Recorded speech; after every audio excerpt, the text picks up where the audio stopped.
Right guys, it's Sami here from Pioneer DJ. I'm at BMC with man like Ratsy to look at our new multi-track sequencer, the Squids. So what we have here is a multi-track sequencer that allows you to connect up to 16 different instruments using these pads here. And for each instrument, you can go through your patterns, scale, transpose. You can trigger using the pads here also. But what I want to kind of highlight is where this sits in the studio. This is the heart of the studio. If you've got lots of different bits of hardware equipment, you can connect it in using the various different sources we got in the back. And then from there, we can go in and start to get real creative and come up with some crazy patterns that I would never be able to think of if I was in the studio on my own. So to go in, at the top here, we have a global section, which allows us to set the settings for the pads, to do our recording, play and pause, and then also set our tempo. To the right hand side of that, we have 16 velocity sensitive pads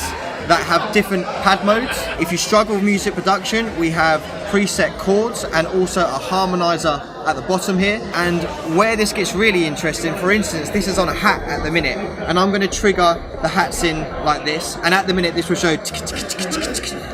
If I was to hold shift and press the active button here, if you watch the colors, they change. What this is doing is randomizing the triggers and coming up with different patterns that I would never usually come up with.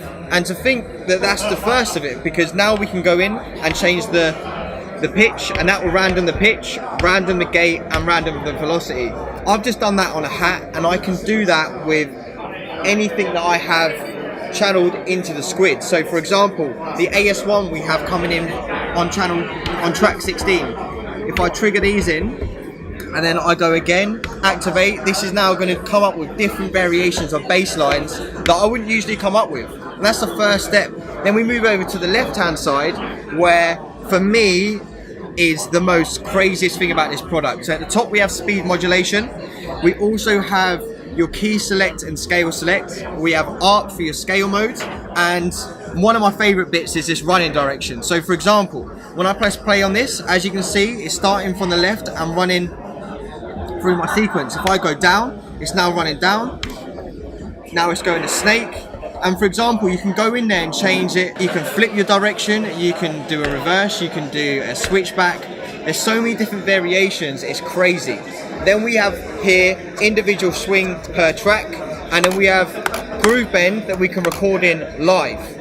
Last but not least, down the bottom we have something that acts as like a slip mode, and then we have our speed control that will half the speed, slow it down by half, and speed it up ×2, and gate hold will hold a note. That, guys, is like a really quick overview of some of the features on it. Keep tuned though, because I'm going to be heading down to DJKit to do a more in-depth talk of our new multi-track sequencer, the Squid.